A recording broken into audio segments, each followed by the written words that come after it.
En esta cuarta semana del módulo 2, promoviendo la inclusión y el desarrollo integral para estudiantes, abordaremos los siguientes temas: tecnología de asistencia, educación vocacional, prepararse para trabajar, autodeterminación.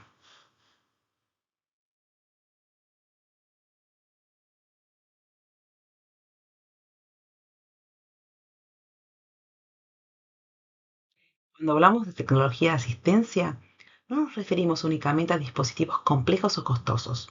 Hablamos de cualquier recurso de baja o alta tecnología que ayude a un estudiante a participar, comunicarse, aprender y ser más independiente. Para los estudiantes con discapacidad múltiple o sensorial, la tecnología de asistencia puede ser la diferencia entre estar presente y estar verdaderamente incluido.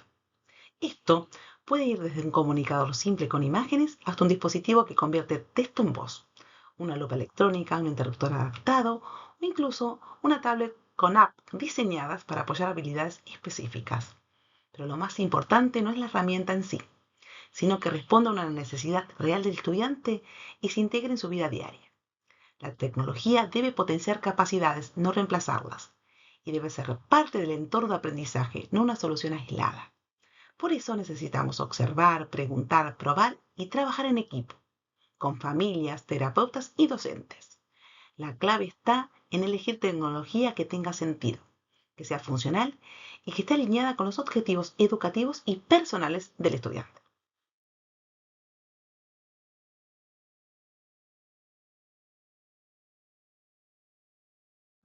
La tecnología es una pieza clave de nuestra vida cotidiana.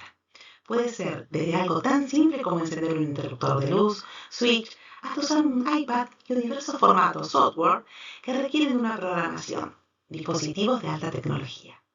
Estas herramientas permiten acceder y aprender a comunicarse, alfabetizar e interactuar con otras personas socialmente, moverse y funcionar en el mundo, ayudando a las personas con discapacidad a mejorar sus capacidades funcionales y aumentando su independencia.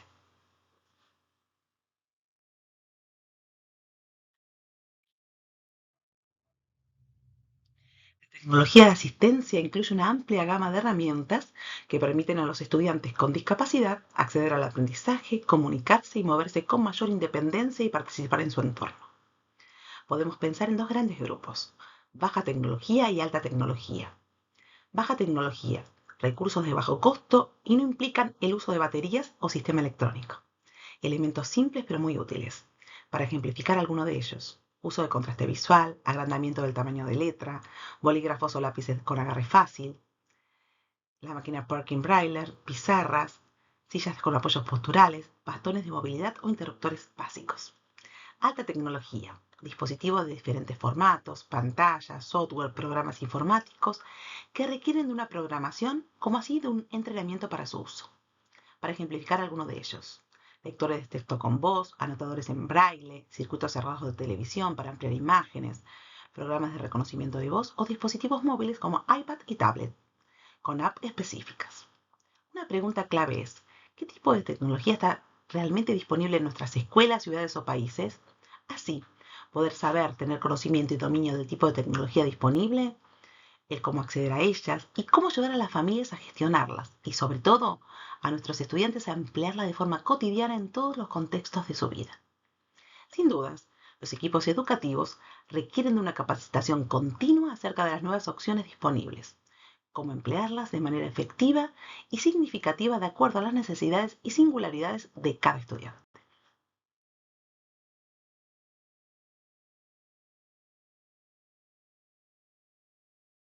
Los dispositivos de tecnología de asistencia permiten a los estudiantes comunicarse con más eficacia, siendo excelentes herramientas para ampliar las posibilidades comunicacionales, permitiendo una participación más activa y efectiva, habilitando la autonomía en todos los contextos: en la escuela, en el hogar, en la comunidad de pertenencia y en el futuro mundo laboral.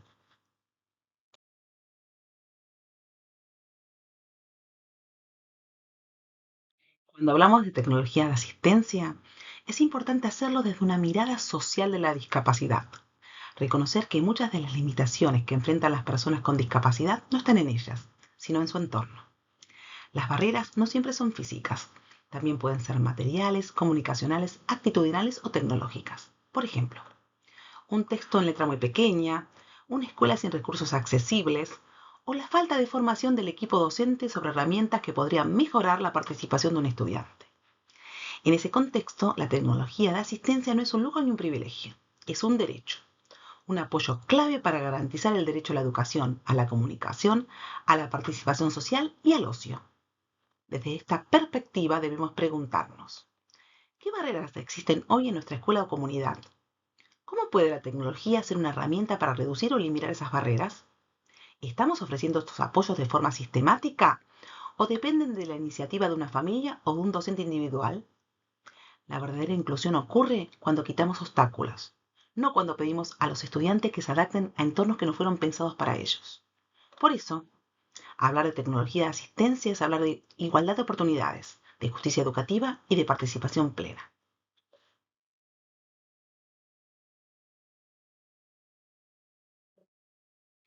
En esta imagen vemos dos ejemplos muy concretos de tecnología de asistencia no electrónica. A la izquierda, una niña utiliza una máquina de escribir braille manual para producir texto en braille. A la derecha, un niño con discapacidades físicas significativas está sentado. Dispone de una mesa con escotadura, apoyos posturales y con un soporte que le permite tener acceso a sus materiales de aprendizaje. Estos recursos no tienen cables, pantallas ni baterías, pero son igual de valiosos. Representan lo que llamamos baja tecnología y muchas veces son la base para que un estudiante pueda participar de forma activa en la escuela. Lo más importante es entender que no siempre se necesita alta tecnología para lograr accesibilidad. A veces, un soporte adecuado, una herramienta mecánica o una reorganización del espacio puede marcar una gran diferencia en la vida del estudiante.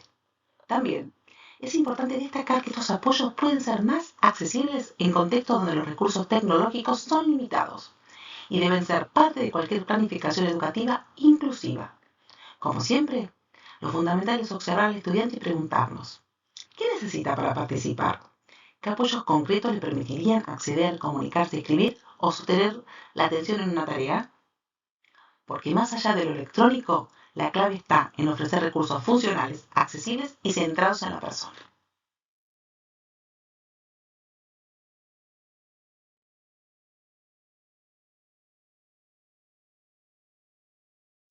En esta imagen vemos dos ejemplos de dispositivos electrónicos que amplían las posibilidades de participación de los estudiantes con discapacidad múltiple. En la foto de la izquierda se puede apreciar a un estudiante que está utilizando un anotador electrónico en braille, una herramienta que le permite leer, escribir, tomar apuntes y conectarse a una computadora o a otros dispositivos, accediendo así a contenidos académicos de forma más autónoma. En la imagen de la derecha vemos un ejemplo de tecnología de comunicación aumentativa, con un dispositivo que emite una salida de voz cuando el estudiante presiona una palabra o imagen. Este tipo de herramientas brinda a muchos estudiantes con discapacidad múltiple la posibilidad de expresarse, hacer elecciones y participar en conversaciones, algo fundamental para el desarrollo personal y social. Hoy en día, hay muchos dispositivos en el mercado que permiten acceder a la información digital, interactuar con otros y desarrollar habilidades académicas y funcionales. Programas de lectura de pantalla, anotadores electrónicos en braille, teclados adaptados, dispositivos de comunicación con salida de voz, entre muchos otros. Lo importante es recordar que estos dispositivos no hablan por el estudiante, le dan voz, acceso a autonomía y participación. Y como educadores debemos conocerlos, actualizarnos y buscar formas de integrarlos en el entorno escolar como parte natural del aprendizaje y la comunicación.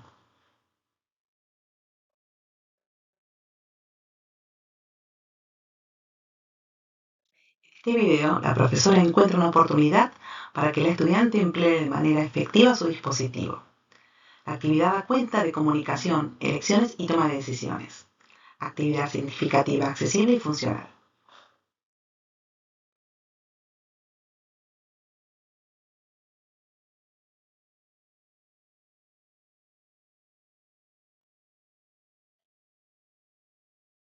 Educación vocacional. Prepararse para trabajar.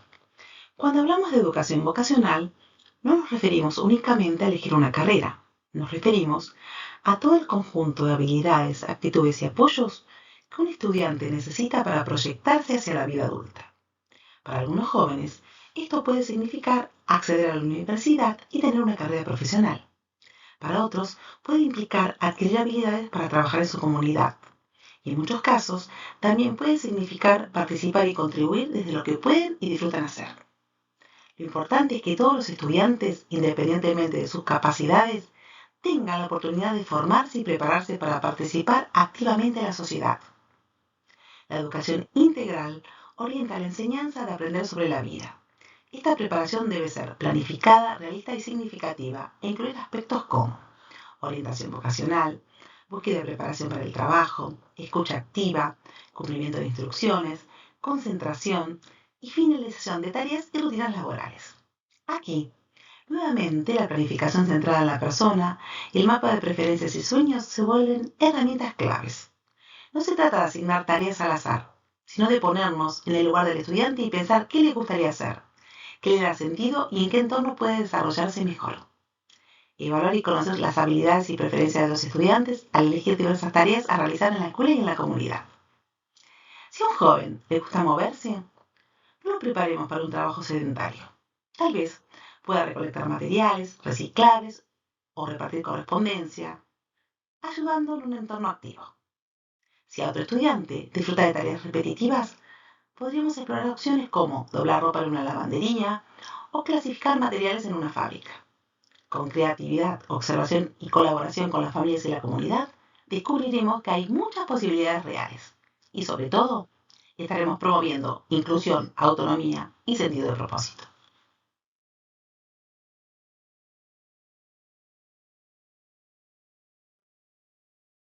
Cuando hablamos de formación vocacional, nuestro objetivo no es solo enseñar tareas o rutinas. El verdadero propósito es lograr que cada estudiante tenga éxito en algún tipo de trabajo o actividad significativa de acuerdo con sus capacidades, intereses y contexto. La formación vocacional, proceso que ayuda a jóvenes y adolescentes a explorar sus intereses, actitudes y valores para elegir un trabajo o camino profesional que se adapte a sus cualidades. Es un proceso que implica autoconocimiento y exploración del mundo laboral. Ese trabajo puede tomar muchas formas. Para algunos, ser un empleo competitivo en la comunidad. Para otros, significará apoyar en un emprendimiento familiar, como la elaboración de artesanías, panes, etc. Y en muchos casos, también será colaborar en las tareas del hogar, contribuyendo al funcionamiento de la familia y al desarrollo de su autonomía. Lo importante es que el trabajo tenga sentido para la persona y que esté alineado con su identidad, sus posibilidades y su entorno. Para lograr una transición exitosa del entorno escolar al laboral, hay actitudes esenciales que deben desarrollarse desde temprano. La responsabilidad, la iniciativa, la capacidad de seguir instrucciones, la permanencia en una tarea, la comunicación funcional y la valoración del esfuerzo propio. Cuando estas habilidades se trabajan de forma sistemática, planificada y conectada con los intereses reales del estudiante, la formación vocacional deja de ser una obligación escolar y se convierte en una herramienta de inclusión y realización personal.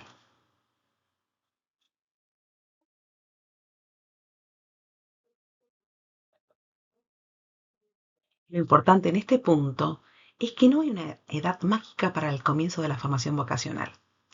Estas habilidades se desarrollan con los estudiantes desde temprana edad, con tareas domésticas y responsabilidades en el hogar, en la escuela, teniendo en cuenta intereses, preferencias y potencialidades, generando hábitos, rutinas y conductas necesarias para la futura inserción sociolaboral. El currículum de formación profesional debe incluir como parte del currículum básico expandido especializado rutinas estructuradas, predecibles que contribuyan al éxito. La inserción laboral es un objetivo importante de la educación para que los estudiantes puedan ser miembros activos de su familia, sociedad y la comunidad en que viven.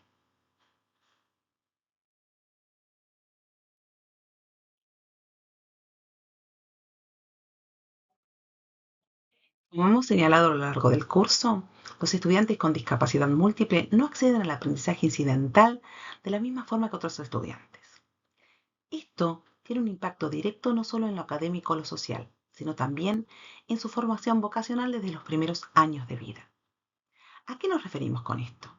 A que la visión juega un papel clave en cómo comprendemos el mundo. Exploramos opciones y soñamos con lo que podríamos ser en el futuro. Desde pequeños, observamos a otras personas trabajar, hablar de sus oficios, usar herramientas, vestir de cierta forma. Con esa información visual vamos formando impresiones que alimentan nuestros deseos, ideas y elecciones. Sin duda, al reflexionar cuando éramos pequeños acerca de nuestros deseos, de lo que proyectábamos ser en cuanto al desarrollo profesional, las experiencias o distintas personas influyeron en ese camino.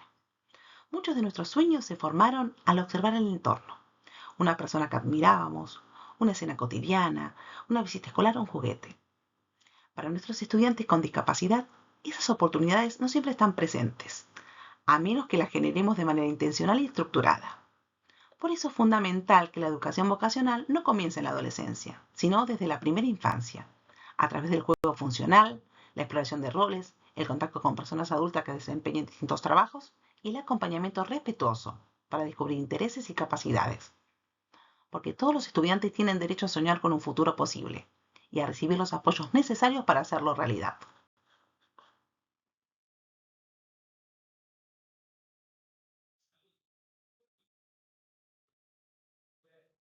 La educación vocacional comienza en la infancia. La participación activa y lo más temprana posible es importante para lograr aprendizajes significativos. Todos aprendemos haciendo. Los estudiantes con discapacidad visual pueden tener solo la comprensión verbal o parcial de los trabajos y carreras. El aprender haciendo es la clave del éxito, no solo en la primera infancia, sino a lo largo de toda la educación. Así, por ejemplo, que los estudiantes ordenen o puedan barrer el salón luego de una actividad diaria, preparen la pizza de los viernes para el almuerzo, realicen la compra de los insumos manejando el dinero, participando activamente en las propuestas. Debemos propiciar que los estudiantes sean expuestos sistemáticamente a las distintas tareas y o trabajos en la escuela y que lo repliquen en su hogar.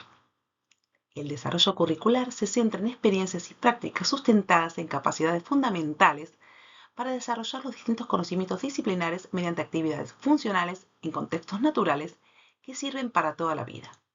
Estas experiencias deben ser repetidas por nuestros estudiantes en la escuela, el hogar y en la comunidad, sabiendo que cada persona es el centro del currículum en espiral.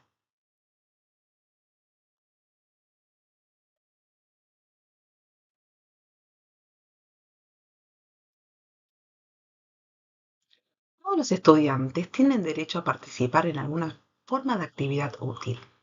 Puede ser que no sea un empleo competitivo, pero que les permita ser miembros activos de la familia o comunidad. La autoestima y los sentimientos de competencia se basan en sentirse necesarios y ser productivos. Para el estudiante con múltiple discapacidad, esto puede significar ayudar con el lavado, cortar las verduras para las comidas, trabajar como voluntario en la comunidad. La educación integral orienta la enseñanza y el aprender sobre la vida basadas en su PEI.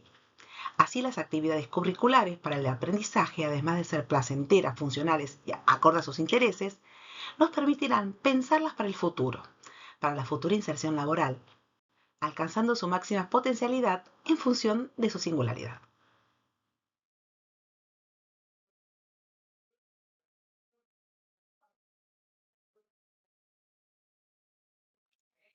Gestión del dinero. Enseñar a los estudiantes con discapacidades significativas sobre el dinero con una lógica de causa y efecto, es decir, doy o recibo dinero en el marco de un intercambio comercial, es enseñar las matemáticas de una manera funcional. Es una preparación para el desempeño en la vida y para el mundo del trabajo.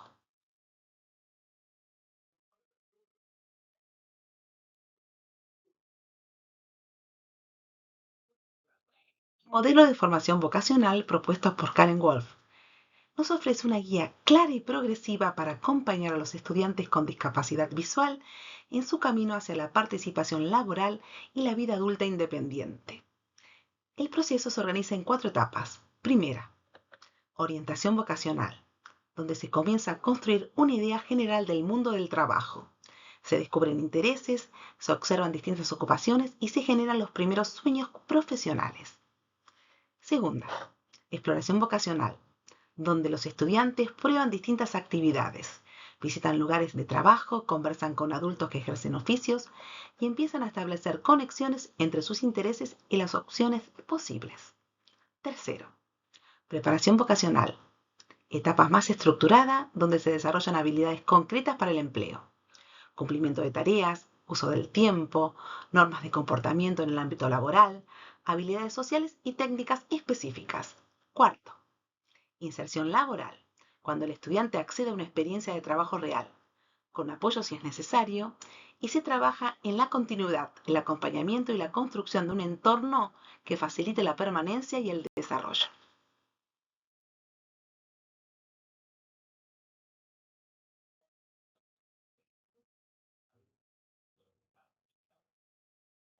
La orientación vocacional no comienza con una entrevista de trabajo ni con una pasantía. Empieza mucho antes, en la infancia, con las tareas simples y cotidianas que los estudiantes realizan en la escuela y en el hogar. A través de estas tareas, los estudiantes aprenden sobre el compromiso, la responsabilidad, la permanencia en una actividad, el seguimiento de instrucciones y la satisfacción de completar algo por sí mismos. Todos estos son componentes fundamentales del mundo del trabajo. Es posible que algunos docentes o familias tengan una visión muy limitada sobre lo que significa preparar a una persona con discapacidad para el empleo, asociándolo solo a trabajos tradicionales o a ocupaciones históricamente vinculadas con personas con ceguera o discapacidad. Pero cuando hablamos de estudiantes con múltiple discapacidad y discapacidad sensorial, tenemos que pensar desde una perspectiva más amplia. Orientación vocacional también es ayudar a poner la mesa, clasificar materiales por color o tamaño, entregar un mensaje en la escuela, cuidar una planta o una mascota, o participar en una actividad colaborativa. Lo esencial es que cada tarea se relacione con un propósito, con el entorno real del estudiante y con su desarrollo personal. No subestimemos el valor de las pequeñas tareas. Son las bases sobre las cuales se construyen las habilidades vocacionales futuras.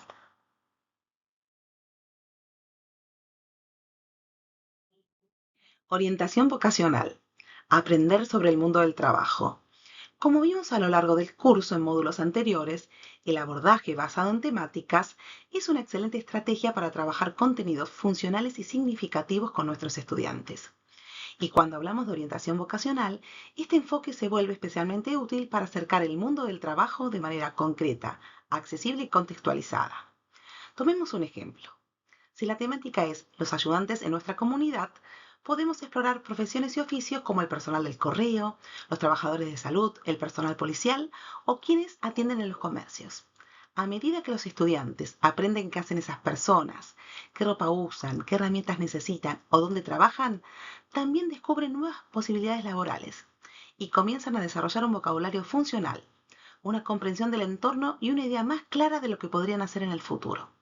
Además, este tipo de temáticas permite identificar trabajos relacionados. Por ejemplo, si hablamos de un hospital, podemos mostrar que además del personal médico, hay personas que preparan la comida, lavan la ropa, limpian las habitaciones o entregan insumos. Todos esos son roles posibles a considerar según las capacidades e intereses de cada estudiante. El mundo del trabajo es amplio y diverso, y nuestra tarea es ampliar la mirada, ofrecer referencias reales y ayudar a los estudiantes a descubrir lo que es posible para ellos.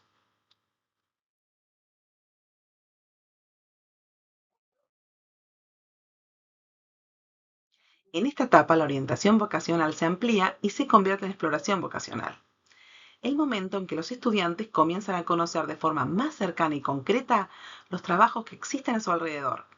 Esto incluye oficios y tareas dentro de la escuela, en el hogar y en la comunidad. Puede tratarse de observar lo que hacen los auxiliares escolares, cómo trabaja una persona en una tienda local, negocio familiar o qué responsabilidades tienen los adultos en la familia. La exploración vocacional permite conectar esos trabajos con los intereses personales del estudiante. Por ejemplo, si a alguien le gusta estar en movimiento, podrá explorar tareas que impliquen repartir, organizar, entregar o clasificar. Si disfruta de la música o el orden, podrá vincularse a entornos donde esas habilidades tengan sentido. Esta etapa no requiere una elección definitiva, pero sí nos permite probar, observar, conversar, registrar y reflexionar. Es decir, sembrar curiosidad y empezar a visualizar posibilidades reales. Poner en danza todas las ofertas. Como docentes, nuestra tarea es crear esas oportunidades de exploración activa, porque solo se puede soñar con lo que se conoce. Crear un mundo de oportunidades.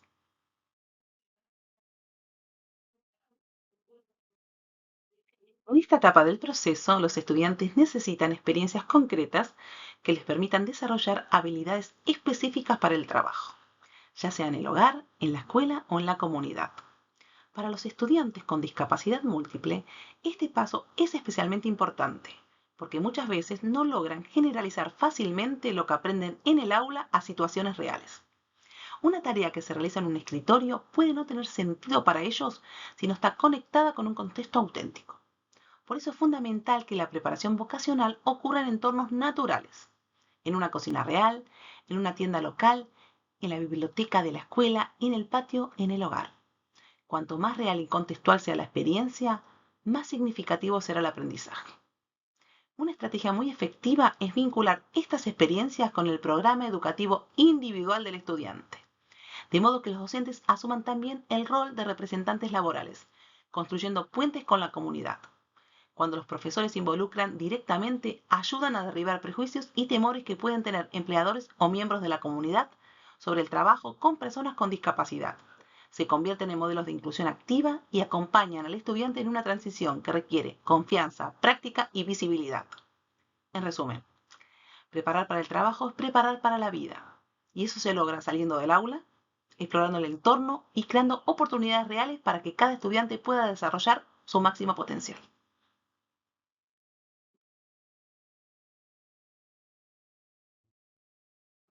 Este video fue filmado en una escuela de Kenia, donde la profesora creó una huerta similar a la que disponían las familias de los estudiantes para cultivar. Al aprender estas habilidades, sus estudiantes harán una contribución significativa a la vida familiar.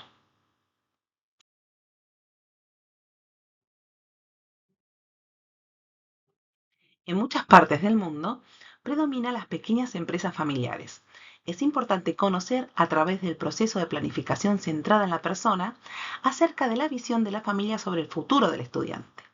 En este caso, este joven ha aprendido habilidades valiosas que la convierten en un recurso para el negocio de su familia.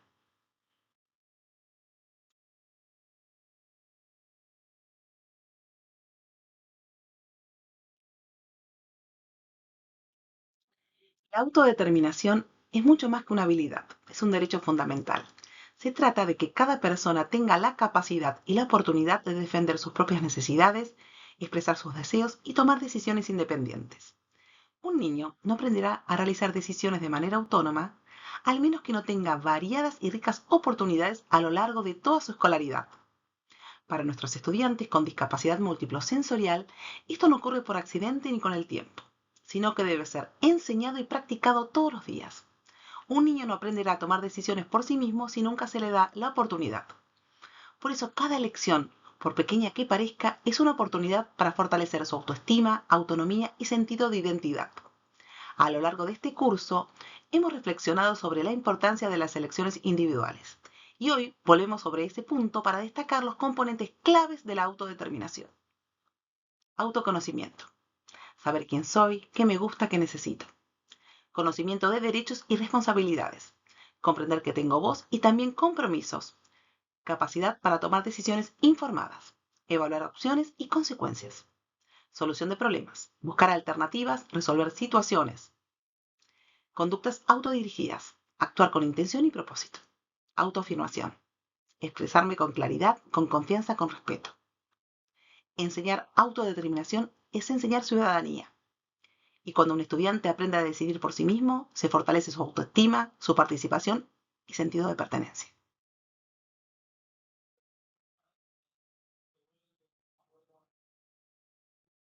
Cuando hablamos de autodeterminación, muchas veces usamos una definición sencilla: la capacidad de tomar decisiones propias, expresar deseos y actuar de manera autónoma.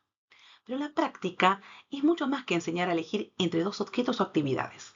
Implica, una vez más, que como educadores participemos activamente en ayudar a los estudiantes a reconocerse como personas únicas con intereses, talentos y derechos propios. Significa darles herramientas para que comprendan quiénes son y qué pueden aportar.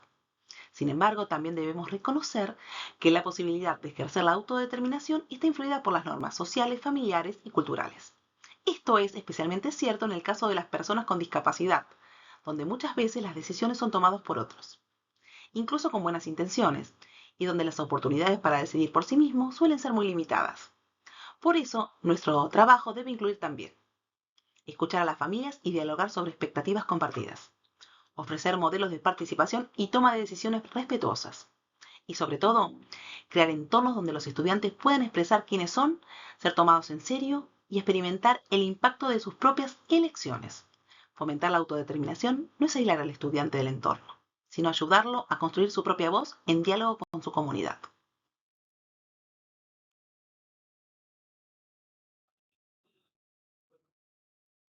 Desarrollo de la autodeterminación. Impactos de la discapacidad visual. La autodeterminación es primordial para el éxito en la vida. Como en muchas otras áreas del desarrollo, los estudiantes con discapacidad visual, discapacidad múltiple, enfrentan un gran obstáculo, la pérdida del aprendizaje incidental, mientras que las personas videntes observan constantemente lo que ocurre a su alrededor, en la escuela, en la calle, en su casa o a través de la televisión e Internet. Los estudiantes con discapacidad de esta caracterización pierden muchas de estas oportunidades de observación repetida y espontánea.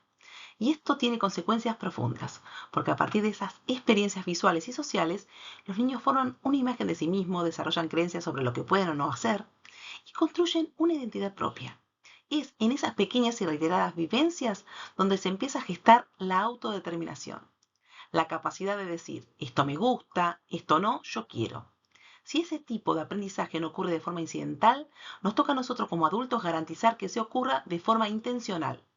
Eso significa crear experiencias directas en las que los estudiantes puedan participar activamente, brindar información clara y accesible sobre situaciones cotidianas y sociales, fomentar espacio para la reflexión personal y la expresión de preferencias, y sobre todo, reforzar una imagen positiva de sí mismos, reconociendo sus fortalezas, intereses y logros.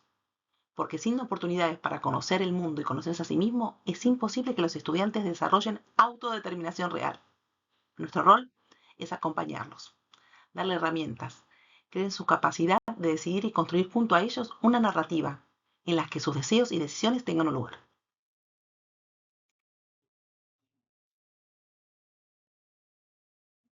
Cuando hablamos de autodeterminación, es fundamental entender que no se trata de un rasgo con el que se nace, sino de un conjunto de habilidades que se aprenden y fortalecen con el tiempo, especialmente cuando se crean entornos que respetan y promueven la voz del estudiante. La autodeterminación está relacionada con el empoderamiento personal. Estos son los componentes claves que construyen esa capacidad. Autoconocimiento. Saber quién soy, qué me gusta, qué me cuesta, qué me interesa. Conocimiento de derechos y responsabilidades individuales. Entender que tengo derechos, como el derecho a la educación, a la participación, a ser tratado con respeto, y que también tengo responsabilidades. Esto incluye conocer leyes y marcos que me protegen. Capacidad para tomar decisiones informadas. No solo elegir entre opciones, sino poder entender las consecuencias de cada decisión. Habilidades de resolución de problemas y establecimiento de metas. Poder identificar un problema, pensar en soluciones y proponerse objetivos personales. Capacidad para tener conductas autodirigidas y autocontroladas. Actuar por decisión propia, gestionar emociones y sostener acciones con propósito. Autodefensa y empoderamiento. Poder expresar lo que necesito, pedir ayuda, defender mis derechos y hacer valer mi voz. Capacidad de autoafirmación. Comunicarme con claridad, decir lo que pienso y siento y sostener mi opinión con respeto. Estas habilidades no surgen espontáneamente, y menos aún en estudiantes que enfrentan barreras sensoriales, cognitivas o sociales.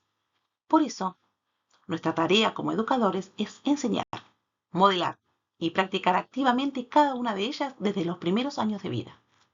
Promover la autodeterminación es formar ciudadanos autónomos, seguros y capaces de tomar decisiones con sentido y dignidad.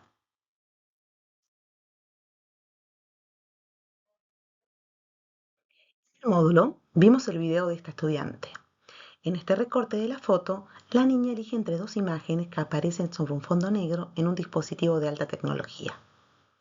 La toma de decisiones es la forma más temprana de habilitar autonomía, expresar deseos y debe estar presente en todas las actividades.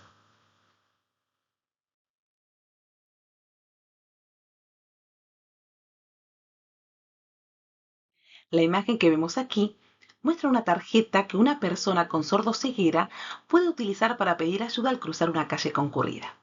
Puede parecer un recurso simple, pero en realidad representa algo muy profundo: el derecho a comunicarse, a decidir y a defender una necesidad personal. Esto es autodefensa, la capacidad de expresar lo que necesito, de buscar apoyo, de tomar decisiones que afectan mi vida. Y la autodefensa no es un acto aislado, es una parte esencial de la autodeterminación y por eso está presente en todas las áreas del currículo expandido, especialmente en la comunicación expresiva. Como hemos visto, la comunicación es el aspecto más importante del plan de estudio para los estudiantes con discapacidad múltiple y discapacidad sensorial. Y cuando les enseñamos a comunicar sus preferencias, a hacer elecciones, a decir sí, no, me gusta, esto no quiero, estamos sembrando las bases de su autodeterminación. Les propongo a cada uno de ustedes que piensen esto desde su propia experiencia. ¿Cómo influyen las decisiones que toman en su vida cotidiana, en su bienestar, en su autoestima, en sus relaciones? ¿Y qué pasaría con ustedes si no pudieran elegir nunca? Ahora, las invito a preguntarnos, ¿de qué manera ofrecemos opciones reales a nuestros estudiantes? ¿Les permitimos expresar sus preferencias aunque nos lleve más tiempo o esfuerzo? Recordemos, tener la posibilidad de elegir y de comunicar lo que necesito no es un privilegio, es un derecho. Y enseñarlo, apoyarlo y respetarlo es nuestra responsabilidad como educadores.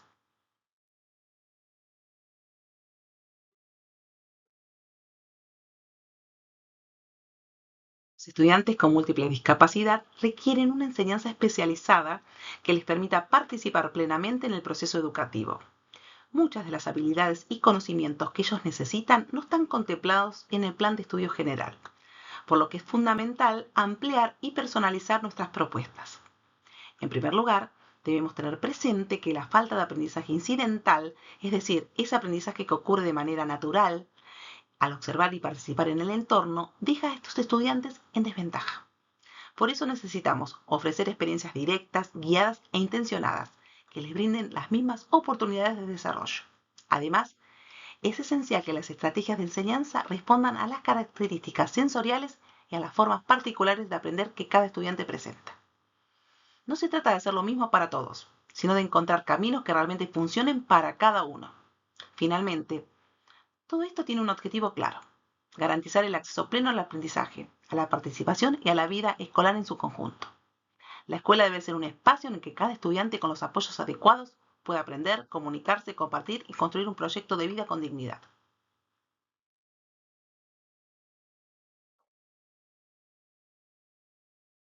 Como recorrimos a lo largo del módulo 2, el abordaje desde el enfoque curricular, currículo expandido en las escuelas, reconoce y garantiza la participación plena, el derecho social a la educación de los estudiantes con discapacidad. Las necesidades específicas derivadas de barreras sensoriales, como la falta de acceso visual o auditivo, habilita el abordaje desde el currículo expandido. Se trata de andamiar aprendizajes fundamentales que permiten a cada estudiante desarrollarse con autonomía, acceder a la información, comunicarse eficazmente y construir una vida activa y significativa. Las propuestas brindadas en el currículo expandido promueven la equidad en el aprendizaje, asegurando que cada estudiante cuente con las herramientas necesarias para ejercer su derecho a una educación inclusiva y de calidad. Estas áreas son primordiales, no son opcionales, para garantizar que los estudiantes desarrollen su autonomía, accedan a la información, se desplacen de manera segura y participen activamente en todos los ámbitos de su vida y siendo partícipes activos de la sociedad en que viven. Implementar el currículo expandido es un acto de justicia curricular educativa que asegura el ejercicio pleno del derecho a una educación inclusiva.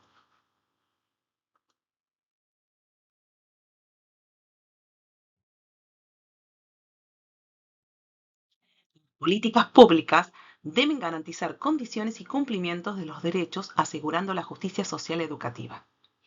La Ley de Educación Nacional, Ley 26.206 del 2006, en el capítulo octavo, en su artículo 42, reglamenta: la educación especial es la modalidad del sistema educativo destinada a asegurar el derecho a la educación de las personas con discapacidades temporales o permanentes en todos los niveles y modalidades del sistema educativo. La educación especial se rige por el principio de inclusión educativa, de acuerdo con el inciso N del artículo 11 de esta ley.